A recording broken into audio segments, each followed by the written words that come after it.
So hi everyone, this is the second episode of the Doval Talks, and today we're going to talk about the correlation of fitness with success. Today I've worn the slimmest t-shirt that I possibly can find so that I can look thin in this, which I'm not. But I have a great guest today. He was there during my school. His Instagram profile, and I think the same goes for the YouTube name, goes from mind to muscle. Yeah. And here we have Chaitanya, Bhutani. Thank you so much for having me, man. Pleasure being here. See, I'm trying to match your animation style, huh? So because I have to do that. Alright, so how has it been? How's your life been? Because I remember you during school as this lean guy, really thin. Malnutrition guy. Really? You were a malnourished person literally. And you were tall, but you were like really thin. And today you're all having this ripped body and this crazy beard and everything, like ladies dying all over you and things like that. I wish you were right. Anyway, yeah. So how did this transformation take place, and when did you realize that it's time to? Okay. So I'll walk you through with my whole journey, fitness journey. So I think the last time we met was in 2010, 10 years back. You saw me like a really lean guy. Then I changed schools in 2010, 2011. So at that point of time, I picked up a sport. So I was obviously playing cricket and everything, like jitna hota hai, like very basic, like gully cricket. But then I picked up a sport. I picked up badminton. I started playing professionally. I played till nationals. And that point of time, you won't even believe me, I lost a lot more weight.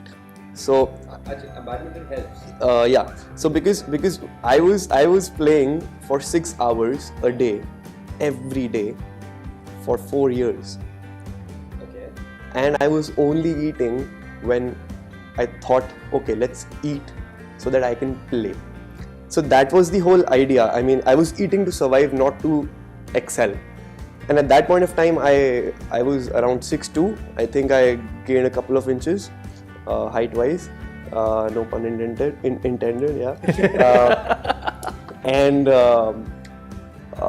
I think I lost around two more kgs. So it was even worse when I was in school. Years passed by. Yes, I did good, but then there was this one point where you're like, no. I mean, I can't look at myself like this anymore. I really need to make a change. Okay. And at that point of time, I thought, there was like this friend of mine, very good friend, who told me, bro, let's go to the gym. I think it's time you should join the gym. And I was like, no, I can't, because playing, my playing would be affected in a negative way. Even I thought that. Yes. That's a myth. I guess. Exactly. And because I thought, okay, if I'd be lifting weights, my body would be tighter and I would be less flexible and my performance would be affected. Yeah. Little did I know that time that my performance would have been better if I would have been lifting weights in a right manner.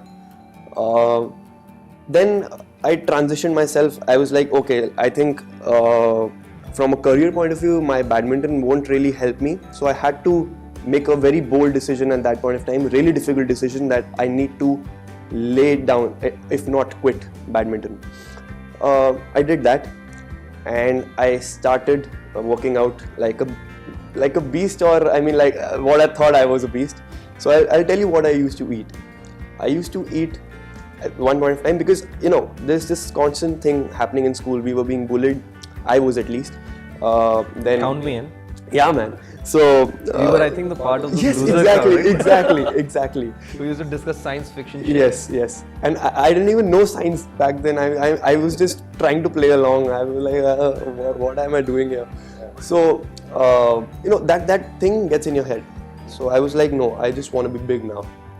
Again, no pun. Built twice. Yeah. So now I started to like hog food, literally hog food. I used to eat 25 bananas a day, 20 eggs, 1 kg of chicken, and that was just like my regular things apart from the food I used to. So is that the right thing to do, or you just...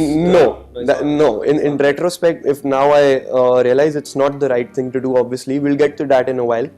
But that's how my whole transition began, and slowly and steadily I started to gain some more knowledge. I was like, okay, now fitness is the one thing, because I started to connect badminton with my fitness. Okay. I was not an academic fellow. So I think you know that. Yeah, I think you know that. And I think you know that I was. So I was never someone who would be really intellectual. Now I try to be a little. But that thing helped me to make career out of fitness. I started to read books. It's a long story. I mean, I'll get to this in a while because I don't want to waste too much time on this. So long story short, yeah, here I am. Just trying to make the world a healthier place, a fitter place to live in. That's about it. It's all right. That's wonderful. I mean, from having being an absolutely lean person to having 25 bananas, 25 bananas, 20 eggs, something like that. Can't even imagine. Were there raw eggs? No, not raw eggs. How? So it was boiled eggs, the whites? No. Including the yolk. Yeah. Okay. Crazy. And now you've shifted to a different kind of a diet. Yes. You're not vegan because not anymore. I saw one of your posts wherein you're talking about how you tried to be vegan, but then you tried to sustain because it was not a sustaining path. But anyway, you're working towards that, at least to an extent. I'm far from it, but maybe I think I'll eventually go there once I get the craving of chicken wings out of my head. So wonderful, yeah. Tell me one thing, Chaitanya. I saw you. I think I saw one of your posts. You went to Dubai or someplace. Yes. What was that all about? So I am affiliated with an academy. It's called the Go Fitness Academy. So I am a faculty over there. So I teach people who want to make a career out of fitness. Okay. So I teach students about personal training course, who eventually qualify for a personal trainer, and a sports nutritionist course.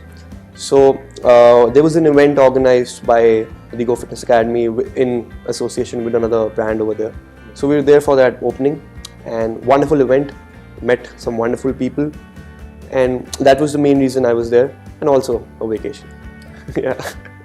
So, I mean, you've been doing so many things. I mean, when it comes to fitness, you're trying to make an impact and, going out there. And there's so many different fitness coaches out there today. I mean, there are dietitians, there are, people making everybody today, you don't need a PhD to actually start your own course, or you don't have to do anything like that. You're certified, although. Yes. What are you certified? So I am a personal trainer, ACE certified personal trainer, a government certified personal trainer, and a corrective exercise specialist, a Pilates instructor, a functional training instructor, a faculty, and a group instructor, TOA, the outdoor athlete. You're scaring the shit out of a lot of trainers who are probably watching this, because you've got a lot of certifications out there. So you're certified. Yes. But there are a lot of people that, without any degrees, any certifications or anything like that, they're, practicing something. Nothing stops people, because what happens is that once you get a better body, tell me one thing. I mean, I've seen a lot of people do that. Once people have an okay body now, yes, they're doing well, they think that they can now teach other people to do that, and they start their own things. And they call themselves gym trainers and all, but I've seen that this is my personal thinking, that I have seen people giving exercise instructions in the incorrect manner. What happens is my approach, I feel, is very generalized, but in a generalized manner I try to be very specific. So I try to get into the detail about a person. For example, I treat myself not as a personal trainer but as a counselor. So when you're saying generalized, you mean that you basically break down complex information into very simplistic pieces of information, which feels very generic, but you are actually going and hitting the right pain point, right? Yeah. Okay. So what happens is when, for example, you are a person, you've had a sedentary lifestyle for almost 10-15 years. I'm talking about the crux of the population over here. A sedentary lifestyle for like 10-15 years, you're working, and finally you decide to hit the gym. Now what happens with a traditional approach, they'll be like, ठीक है, body बन जाएगी, बिल्कुल बनेगी, and आप ये खाओ, ये पियो, like have this, do this. And that approach is not at all practical, because what you didn't do here is you didn't get to know about that person's lifestyle. And when you're not doing that, when you're not getting into the detail and hitting the right spot, getting to know the person, you're not building rapport with the client, that is something where the client feels, okay, I am motivated, I'll do this for 30 days, maybe 60 days. But can you do that for your whole life?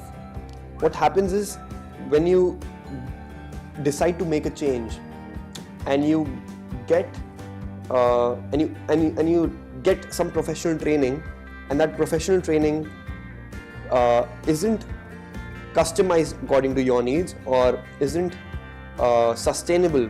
I'm talking about both a personal training workout plan and a nutrition plan. That is when the person thinks, this is too difficult for me and I really can't do this, because I can't eat boiled chicken every day, I can't eat a salad every day, and I can't work out for 2 hours every day. You need to learn how to diagnose first. Yes. So this is one thing that I keep saying to people, it's even there in marketing or sales, for example. So one of the very similar concepts is that people don't try to understand the problem. So it's like this, okay, you go to a doctor and let's say the doctor goes like, okay, hi, okay, yeah, you have this infection, and you'll be like, what? You didn't even check me. Like, do you trust that doctor? No. But the problem with most people is they just follow a standardized chart of things, and they'll just be like, do this, you do that, you do this, you do that, but you didn't even understand the person. The person's lifestyle you need to understand, and that's something that you're talking about is important. Yes, it's very superficial in nature where it has to be deep. Yeah. And that's what I feel, I'm trying to make a difference in. I like to get to know about that person, and that's why, I'm doing this course as well, cognitive behavioral therapy. So I like to know what's inside that person's head and how I can make things easy for that particular person, and trying to apply the same things with training and nutrition and lifestyle. That's what I believe. I mean, it might sound very generalized right now, but it's like when I do pick up a client, that's why I don't pick up a lot of clients. That's why I don't pick up a lot of online clients. And personalized approach is something which I really believe in. It's a little old school, it's a little slow, but I still believe I'm coming up with a pattern where I can help people online as well with the same approach. So you said you trying to come and take it online. Yes. You're talking about something which is linked to understanding the person, the psychology. Now there are a lot of online courses that I'm seeing too, and some of them are really good. I mean, they're quite good, but if they're not understanding, because through an online course you can't understand the person's psychology, right? So how do you plan? I mean, how's that going to be, making a difference, and how do you think it's going to be effective? So see, what I'm doing right now, as of now, for example, I'll put up a very realistic example over here. So for example, if a person comes to me, he or she says that, okay, I live far away and from my place, and I need a diet plan from you. Now their approach is, I need a diet plan, and what I'm doing as of with respect to their workout is perfect. I don't mind that. Now they're coming to me for a diet plan. I don't do that. What I do is a nutrition counseling. Now this is where things get interesting, because I don't want you to think that a pizza is unhealthy. I don't want you thinking that. I want you to think that a pizza is less nutritious rather than junk food. Okay. Because now it's all about that perspective. And I do give a diet plan to that particular person. What I do is, I think if any fitness influencer is watching this, they can use this method, because I'm not that kind of a person who batayega nahi ki kya kar raha hai. What I do is, I talk to that person, I ask them, what are the 25 to 50 things you want to eat, anything, on a daily basis. Drop me those food items on a mail, and it's my responsibility to make sure that I make that particular food item more nutritious, or that particular dish more nutritious. Okay. So that's something which is customizable, and that is where the client can't blame me that ye aapne kya de diya, main kha nahi sakta. So it's a win-win situation for both the people. And that's where that perspective change happens. And what I do is, I keep a weekly counseling session where we're discussing things. Okay, if you were at work, what challenges did you face? and how can we overcome that, those particular challenges. And if there were some good points, we can take those forward to the next few weeks. So that's something which I do. One thing that I fail to understand is that this is something beyond my imagination, that people are very concerned on spending money for fitness. Like when it comes to money going out of their pocket, they think that it's an expense. Yes, it's not an investment. I don't understand. Can there be a better investment? I mean, I don't understand. You're living, okay, to expand your lifespan. Exactly. All right, to have a healthier lifestyle. He's right. to He's be absolutely happy. right. And Yeah. I don't know. So this is my thinking. Okay, I go like this, that I have a certain set of investments that I make sure. So for example, I told you I just created my house into an entire gym right now.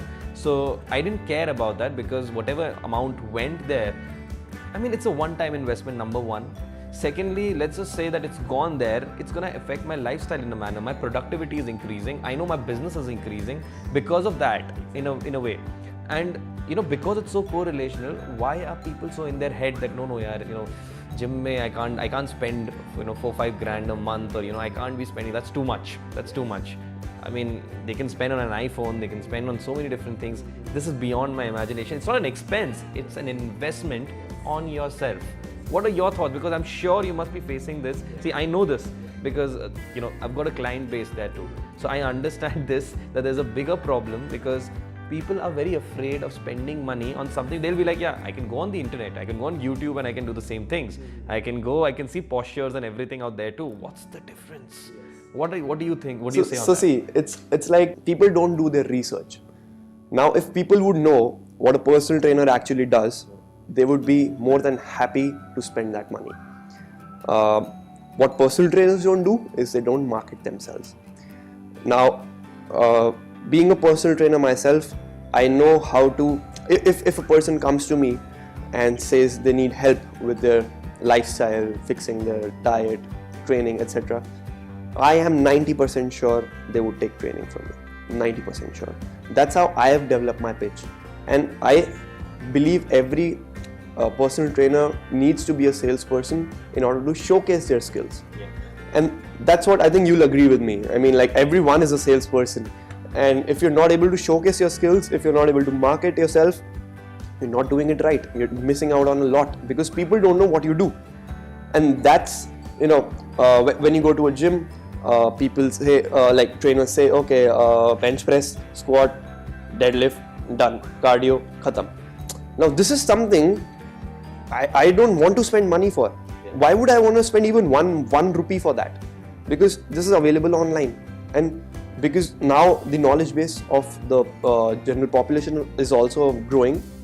It's something which is internet has helped that way. It's common sense. Yeah. It's common sense now, and I don't want to pay for common sense. But so you definitely make sure that the personalized experience is next level, and at the same time you make sure that, because see, you're there, you're a touch point all the time. Yes. This means that and it's quite common when you're surrounding yourself with that kind of people.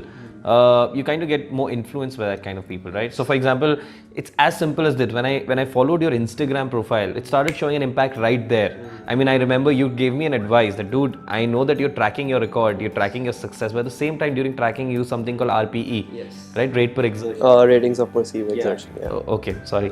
That's cool. So see, that's why you need to actually be a part of this. So all right, so you said RPE is important because you have to see that how much you get tired. Yes. And you need to keep mapping that, and only then you're going to see an action. Yes, that's just one way of it. Yeah, I mean, there are many ways of it, but it helps. Yeah, and I saw a gradual change. So it's been, I think, 40 to 45 days now. I've been constantly working out. I haven't even checked out my weight, but I'd love to in I think another month. So I'm waiting for 60 days and then see how much weight I've reduced. People are complimenting me.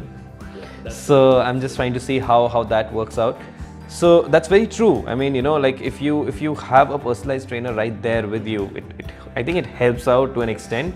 And I just want you to tell the camera is with me, right? Because I have to tell this point.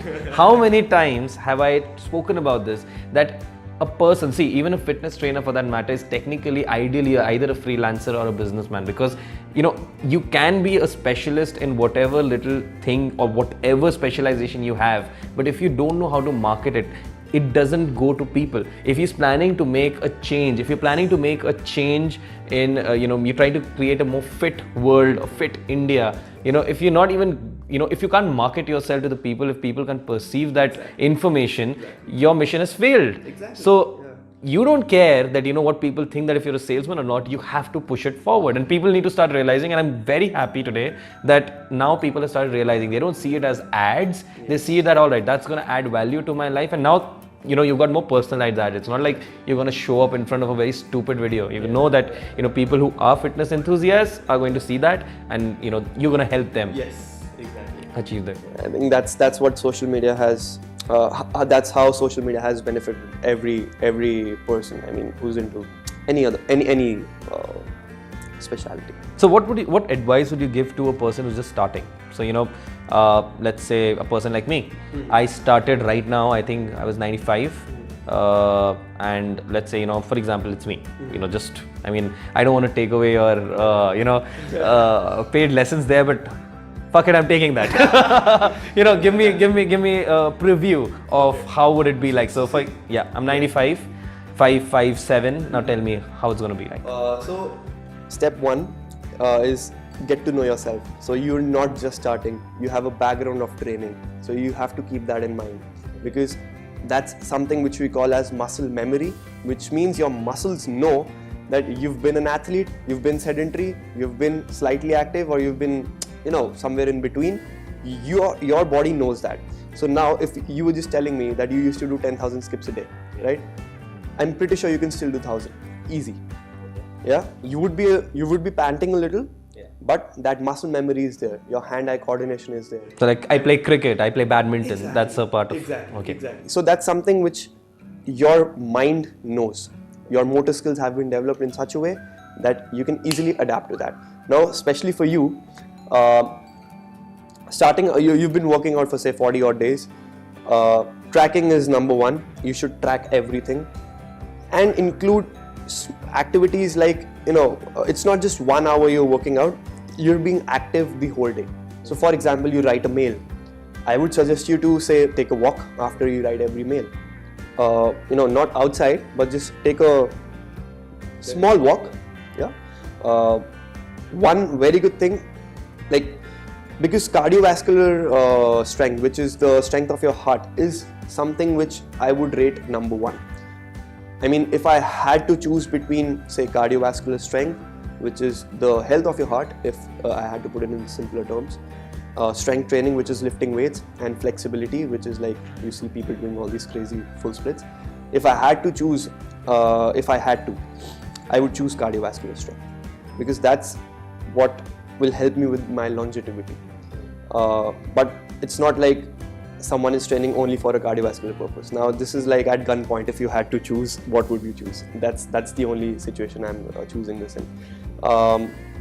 Secondly, that's why I always say walk, say 7,000 to 10,000 steps a day if possible, and you can do that easily. How? If you're on a call, I'm pretty sure you must be taking a lot of calls.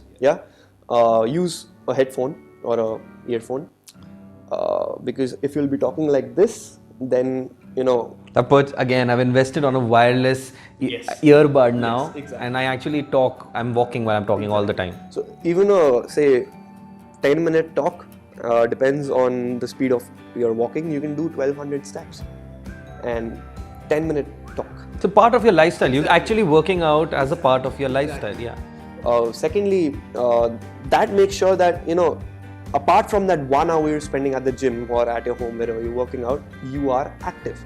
Do your work yourself. Don't be like, mujhe khana do, mujhe ye leke aao, wo leke aao. Because I know a lot of people who are ripped, but they don't do their work themselves. This is something which is very common. This can be included in your lifestyle in just a second. So I think this is the part of it wherein you would agree that it's not the big things that make an impact. It's the small things every day that make an impact. Exactly. It's not like I excel myself for say 20%, and then I put a halt to it. It's not like that. It's like 0.1%, 0.1%, 0.1%, 0.1% every day. And say for example, I was reading this very good book by Brian Tracy. So he had a very good impact on me. So he's told me that, I mean, like in that book he was mentioning, it was an audiobook, so I was like, he's talking to me. So in that book, he mentioned that it's not, as you were saying, it's not the big things. I mean, say for example, if you're studying for, say, in whatever field you are, say for half an hour every day, not considering weekends, every day. That's, say 1 hour, that's 7 hours per week, easy. It's better than you studying for 6 hours one day. And people think we studied for 6 hours one day, yes, that's what we're going to do. I mean, that's how you can be productive, and that's how you can, that's an approach I would like to say you can, pick for fitness and health. So glad you mentioned about audiobook. A lot of people have now switched from, fast music that they usually listen in the gyms to audiobooks. Yes. And, we're currently recording a podcast which would eventually become an audiobook in a way. So, how do you think this impacts? Like, do you think it has a greater impact than music, or is it quite, it's perspective? It's mostly perspective based. So, personally speaking, sometimes I really like to listen to some audiobooks. Not exactly audiobooks, but some motivational talks, really high motivational talks. Sometimes I like to listen to techno. Sometimes I like to listen to dubsteps. Sometimes I like to listen to metal. You mix it. I mix it up. Yeah. So it's mostly a perspective thing, and I think do whatever feels best for you. So how do you think audiobooks are changing? Because nowadays, like previously, people used to just listen to music all the time, going to the gym, being there, and then coming back and everything. Any time gap that you had, you would fill that up with music. Has audiobook helped you in some way? Oh, it has. It has. I mean, like a friend suggested that I should read, and I was like, I can't read. I've never finished a book in my whole life. And he was like, me neither. I listen to books. I'm like, okay, this is new. And this was like, I think like 6 months back. And I was like, oh yes, why didn't I think of this? Audiobooks. That's because I spend most of my time traveling. I drive a lot. And at that point of time, I can for example, in a day, I spend 2 hours driving. On and off. Why not consume knowledge? Exactly. Yeah. Why not make it productive? And I mean, it has had a huge impact in my life. That's what I feel. I mean, and perspective change, designing goals, adhering to them, fitness-wise, everything. I mean, huge impact. Let's come back to the topic where we're talking about, success and fitness and how does it correlate to each other. So, there was a part of my life wherein I was struggling too much. Then I started, getting better. My business started flourishing. It started doing good. Then I started a new business. Then 2 businesses running parallel today. Till these 2 don't work out, I'm not planning to start another one. So, I'm continuing with these 2. But I've now gotten into that fitness zone, and now that I'm getting into the fitness zone, I've realized that I've become much calmer. So, initially, I'll tell you one small thing that I used to do. So, I had this thing that I have to work out 10 to 12 hours a day.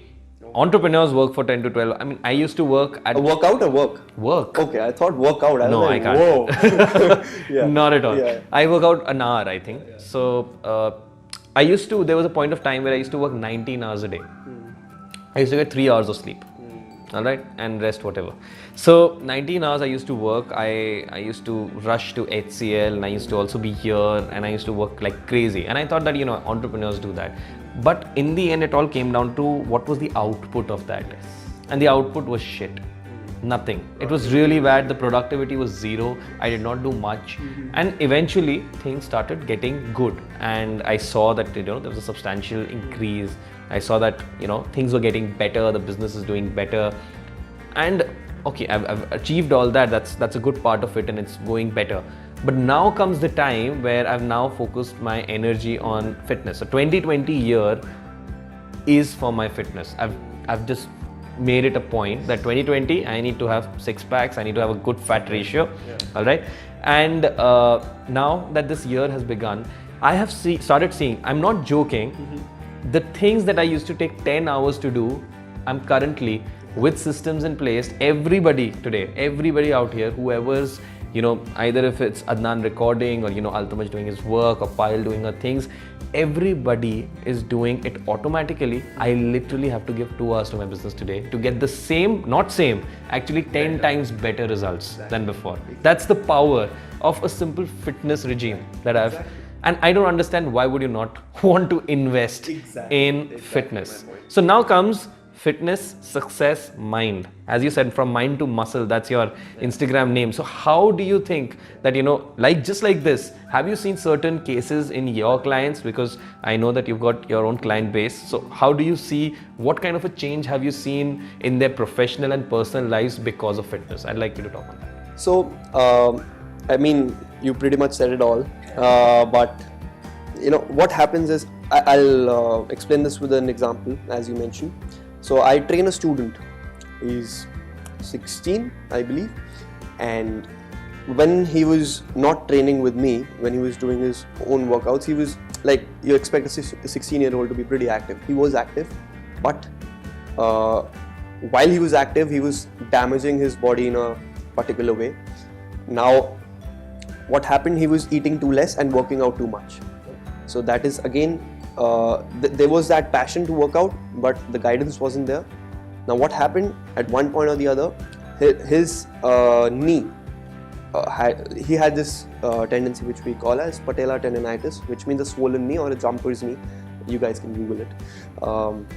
And because of that, he wasn't able to walk properly, he wasn't able to run properly, he wasn't able to bend properly. He had to take support of a chair to get up from the floor. That's a 16-year-old kid. That's a 16-year-old kid. Now imagine you being 16 and not able to do those activities of daily living, which you do on a day-to-day basis, bending, lifting, etc., etc. Yeah. And your parents thinking, this kid is, having so much trouble. Let me pamper him. Things like that. You don't want that as a 16-year-old. You're in front of your friends. Your mom says, "Beta, khana kha lo, time ho gaya hai." Like I would have been that kind of a kid who would mind that. Okay. Now, when he started to train with me, what happened? His overall productivity improved. He was a scholar back then. He's still a scholar. He's doing 100 burpees without breaking a sweat. I'm pretty sure he disagrees right now, but I can see it in him that he's not breaking a sweat. As a result, he's able to, when he's in school, he's able to do it in a flawless manner. He's able to be more productive. He's not getting tired at school. And when he's coming back at home, he's able to get in those more hours to study. He's getting in those exercise hours and he's flourishing. That's just one example of a 16-year-old. And you can relate this with a corporate person as well. So as you mentioned, your overall productivity would improve because your threshold improves. Your threshold, imagine... There's also a certain level of discipline that comes in your life. Exactly. That's very hard to harness. Yes. Yeah. Now, as I was mentioning it to you, that the power of habit is like something which overrides the bad habits. It's not like it eliminates the bad habits. It's not like you don't want to have that pizza, but it's like you're stopping yourself from having that pizza and you're having something more nutritious instead. There's something that I've started doing, and that is, I'll be very frank, it's like I do my secondary bit of research, but also I've started, it's personalized, as you said. So there's one part of it that I've started doing. So everybody can actually comment on that, and especially my teammates, that I have started coming to office a little late. Why is that? I've set ultimatums. So I believe that if you actually have to achieve something in life, you have to start setting ultimatums. You have to set a time limit, you have to set all that, right?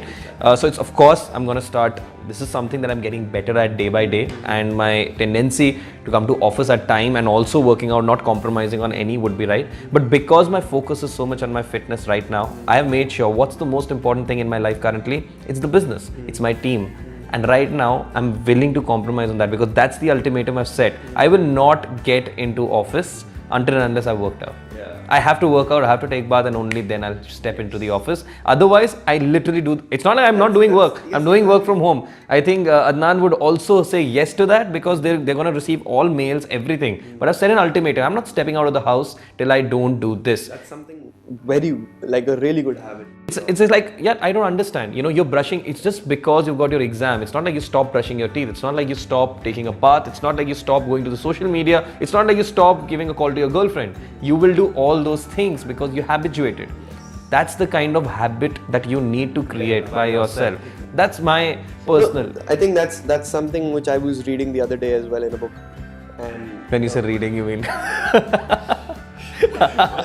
So, I mean, like a really good thing. I think when it becomes a lifestyle, when it becomes a habit, as you mentioned, it becomes a lot more easy for a person to, because otherwise see, if you want to start, you have to step out of your comfort zone a little. Just imagine you not taking a bath for 100 days and like if you can, and then just imagine you taking a bath on the 101st day. I mean, yes, this is a very rubbish example, but it's not actually. A person from our school has done that, by the way. I recently saw that post of Arjun Vajpayee. Oh yeah. He hasn't taken bath for 70 days. Yes, 70 maybe. But guys, I'm just letting you know that guy climbs Mount Everest. Yes. All right, and he's supposed to be one of the best mountaineers in the world. So that's the reason he's not doing it. Yeah. God, I'm not defaming anyone. So I mean, like the 101st day would be really difficult for you because you might feel that like the water is cold or etc. etc. This is not out of personal experience though. Yeah. So I mean, that would be a little uncomfortable for you, but at the end of the day, it's doing some kind of benefit for you, and that's how you can try and relate fitness as a lifestyle. And Chaitanya, I'll tell you one thing, alright. So there's certain things in my lifestyle. So I love burgers, chicken burgers. I love pizzas. I love golgappas. I love shawarmas. I'll tell you what, I'll be very honest. So despite my workout regime, I'm counting my calories and everything. That's to an extent correct. But I don't give up on these food. So I mean, I have these cravings, all right. And what I've done is I've started consuming the same thing but on a lesser quantity. All right, that's what I've started doing, and I make sure that if I'm having this, how much extra I have to work out the next day. Something like this, I have created this. But what about the people who have cravings? So for example, it's a normal thing. I'm a human being, right? I love pastries, I love donuts, I love, chocolate brownies. I love when I go to Shadi. I recently went to one. I couldn't, aloo tikki, chaat. I love that gulab jamun and vanilla ice cream. I mean, should we stop that craving, or is it incorrect to feel that? Not at all. Not at all. It's not incorrect. It's human nature. And what if I told you could eat a pizza, say, maybe once every week, maybe max twice every week, depending on the size, and you can still have a six-pack. Okay. How does that sound? Sounds good. Sounds good? Yeah. You can do that. Anyone can do that. So it's not one food item which is making you fat. It's not two food items which is making you fat. It's your routine which is making you obese or fat. Step number one is I eat pizzas, it's fine. I do have a kind of a six-pack right now, but it comes and goes. Now, what I try to do is I try to look at it from a broader perspective, which is from a month's perspective, from a 30-day perspective. Now, out of those 30 days, if I'm regular with 24 days, say 24 days, with my diet, with my routine, the effect those 6 days have on my life, on my routine, on my physique, on my functionality is very less than if I don't do anything for the rest of the 24 days and still I'm eating out for 6 days. So it's 24 versus 6. And if someone is inactive, someone is sedentary, they would not be doing hard work on those 24 days, but they'll still be eating outside for maybe 10 days. Then the ratio suffers. The ratio has to be. It has to be a balance of everything. You can't go all out. See, if you're an athlete, it's different because that 1% change matters. But if you're not an athlete, it's advisable to you that try to fit in a balance of everything. Some people say a paleo diet is the best, a vegan diet is the best, a keto diet is the best. Now what I do, I try to draw a Venn diagram. Now, for some of you who don't know what's a Venn diagram, please Google it. I can't explain it. Yes. So now, for example, this is the vegan diet. This is the keto diet. This is the XYZ. This is the XYZ diet. I try to find something in between here, which is a mix of all these diets and a mix of all these foods, along with my regular activity, my consumption of whole foods, my consumption of fruits and vegetables. This is something which should be staple. It shouldn't be like कि रोटी सब्जी खा रहे हो पर सब्जी में बस आलू है. नहीं, it shouldn't be like that. Add some veggies into that aloo ki sabji. You told me veggies is very important. Add some soy into that aloo ki sabji. If you're a meat eater, you can add some chicken breast into that aloo ki sabji. Yes, sounds weird, but it is delicious. It's not actually. Mashed potatoes and chicken breast, people love that. Exactly. Now, if you're doing all those things and still consuming golgappe, it's fine. Period. So yeah. So again, it comes back to the fact that it's not the big changes that make a difference. It's the small things that you keep doing every day that gives you the space to actually enjoy the wonderful cravings or at times that you have. Okay, wonderful. Let's go a little deeper into this. All right. Now, one thing is cravings for food. One thing is cravings for soft drinks or something like that. But then comes hard drinks, smoking, weed, hash, things like that. People consume that. People are chain smokers. People like drinking every week, partying, drinking too much, getting drunk. Again, part of a lifestyle. What do you have comments on that? What do you think? Should they just leave all that? How do you suggest that, because I'm sure, see, a lot of people out there, we have to understand that, people you can't just be like, okay, quit smoking. And for them, fitness feels so far-fetched. Yes. So how do you motivate them to come this side, or should they just absolutely give up on everything, or what? So see, there's this thing which we say, if I impose a rule on you, you might not want it from within. Okay. Which means if I tell you, say, if you pick up this thing, I'll be very angry. Don't do that. But you should get that from within, that you don't have to pick up this remote. Now, that's the thing which everyone needs to know. Because if I tell anyone to smoke, I think the conversion rate of you telling anyone not to smoke would be far less than they themselves realizing. So if the change doesn't come from within, it's not gonna happen. Now, my advice to everyone who has this kind of a habit would be just start with your fitness journey. Don't think too much, because you can think of thousands of reasons not to start. It's very difficult to think of one reason just to start. Now find that one reason. That's very important. For example, if someone is smoking, is a regular smoker, but they decide to see, there are very few people who are extremely motivated. They'll be like, okay, I will never smoke in my whole life now. And they replace smoking with, say, walking in the park. But there are very few people who can do that. So what you're trying to essentially saying is that, rather than focusing too much on quitting something, adapt a new lifestyle, a new habit, and this eventually diminishes over time. You would have the craving to smoke or the urgency to smoke. But those good habits will overpower or override those bad habits. I made a video on this. I've actually made a video on this, but it's good to know that a certified fitness guy is actually now supporting this.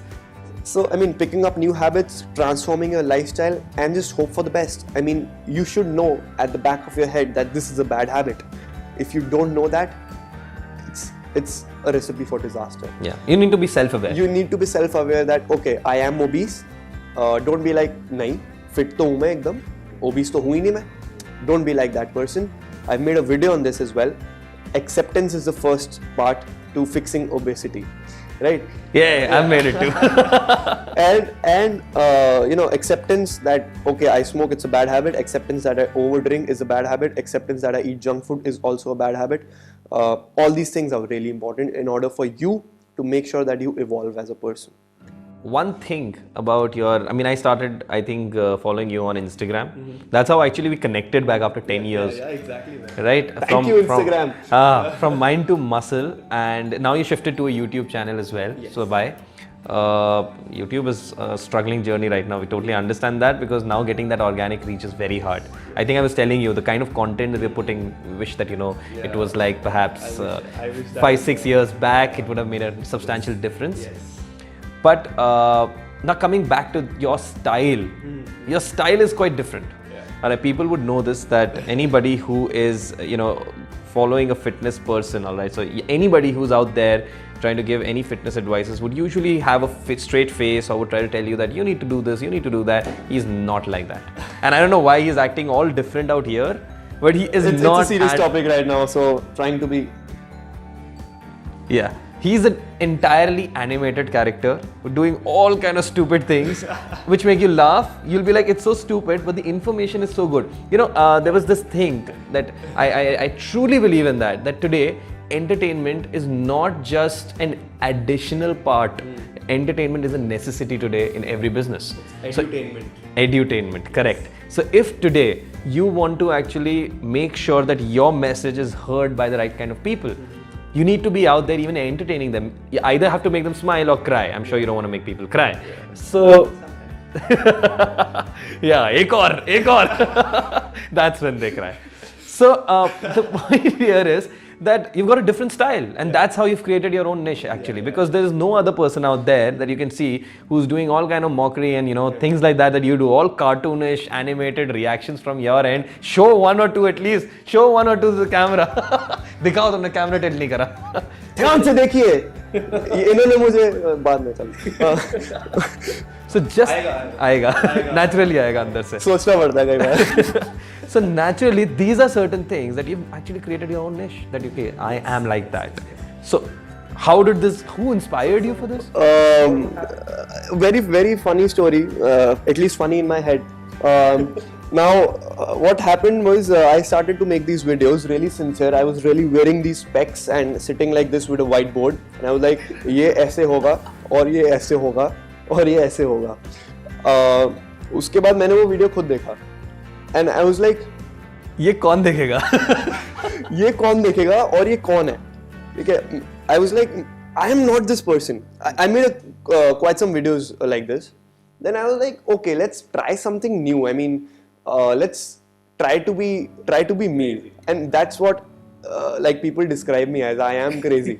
I just try to put that kind of an approach into my videos. As you said, edutainment.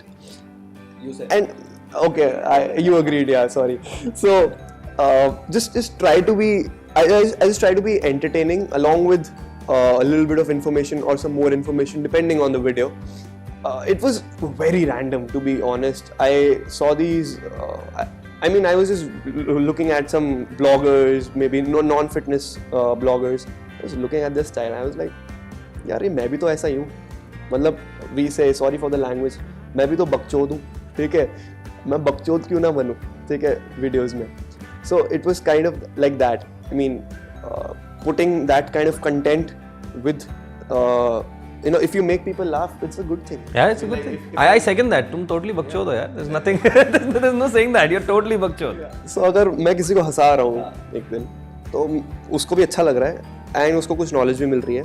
That's just my style of communicating. Stupid slapstick comedy. You just do that and it works out. And he's gonna kill me eventually. I think that ज़्यादा stupid हो रहा है. इतना भी stupid नहीं है. वैसे I agree to it. No second. Yeah, I second to that. I mean, like, yeah.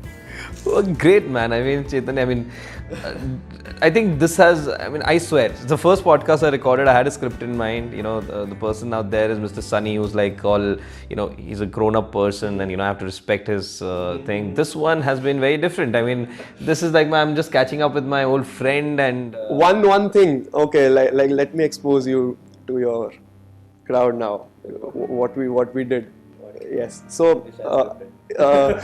So I don't think you guys know this about him. So he used to be a rock star in school. Oh God, no. Yes, he used to be a rock star in school. He used to sing, and we kind of did this performance together. And it was one of the worst performances ever in the history of mankind. I think you'll agree. Yeah. So I think all right. Would you like to walk us through? Yeah, sure. Why not? So I think it was a Diwali party, and you, me, Anubhav, Manas, Shivam, all of us. If we're going down, we're going to take everybody down. Yeah, right. So we all went into that rock on time. I think that was the time when rock on was really cool, and we performed the song Socha Hai. Now I think it was that time where we where we went into that mode wherein in that entire song where you have to do socha and usually the crowd goes like hey. Yes. And what I'd done is I had like in the society there were kids, so I had asked all of them, see, I'm gonna do socha and everybody's gonna shout hey, all right, so that it sounds cool. And we were performing. It was really stupid performance. Something or the other was not working all the time, and in the end there was this guy Sheenu, usko bhi leke chalte hain. So I just asked him, everybody else disappeared. So I'm like, socha, and they're like, ye tune kya kabhi socha? It was terrible, man. I don't even know why you got it. If you think this explanation is lame, the performance was 100 times lame. Just imagine the audacity. So, huge respect to you. That was my second worst performance. I'll sometime tell you about the worst one. Yeah. I think was that at school? No, that was at school with Scholars Home. I think some of my Scholar Home friends know that, and we'll talk about that in a while. So, it was a crazy chat with you, Chaitanya. Yeah, thank you so much. I don't know how it's going to come out, Adnan. I hope it comes out good because we've spoken about a lot of knowledgeable stuff. We've done a lot of stupid entertainment, a lot of animated responses out there, and I think people are going to see a very different side of me because I'm usually the uptight me usually, but now it's nice to have you on board, and it's very nice that we were able to carry this out so smoothly without any script whatsoever. And so thanks a lot. Thank you so much. It was a pleasure. Thank you so much for having me, man. Yeah, man. I mean, we connected after 10 years, and it didn't seem like that. Yeah, it didn't. To end it all off, there's this guy who's like super ultra fit. I don't know why he's wearing a jacket. He should have flaunted his body. I'm the one flaunting my tone and everything here. So let's end it on a good note, lighter note, where you beat me in arm wrestling. I think you have something like a secret weapon or something. I think you're good at it, and you're just challenging me. What I? Yeah. Let's see. Come on, let's do it. Let's see. I haven't arm wrestled for a while. Me neither. Yeah. Okay. Guys, the good thing about this is because I'm already weaker than him, we all know that. Because he has no fear. Yeah. The pressure is on me. All the pressure is on him. I'm the underdog. But I am no arm wrestler, so even if I lose, the pressure is not on me. Yeah. All right. So yeah, Ruko. Oh my God, he's taken that grip. Yes. 3, 2, 1, go.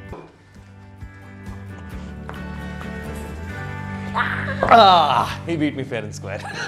I think my face is red. Yes. Same here. Okay. Good. Guys, I need to do more gymming. I think I need to start lifting heavier weights. What? No, don't lift heavy weights. No. Arm wrestling is a sport, and I would suggest you not to do this at home or at school. Hey, come on. If you want to do it at school, follow the right technique, because to be very honest, people can tear off this rotator cuff muscle if you do it wrong. I've seen a video. Yes, and please be careful. All right, guys, it was wonderful, Chaitanya. Again, thank you so much. It was wonderful having him, and thanks a lot. By the way, guys, do check out his Instagram account, From Mind to Muscle. Also check out his YouTube channel, and don't forget to subscribe this channel. This is where you actually found this entire thing. We collaborated together to actually make this awesome piece of content. It's not a piece of content anymore. It's a huge chunk of content. Yeah, now. So, alright guys, do subscribe the button. I mean, what am I saying? Just do subscribe on the channel. See, I'm not used to it. Go on the bell icon, you can actually, you can get all new updates about the channel. Do subscribe his channel, click on the bell icon there. I want you to actually be there and be fitter. There's no harm, and this is not for, I can't even say that this is not for everyone. This is literally for every single person. Follow his account, follow my account, both of us, and see you next week. Take care. See you next week. Yeah.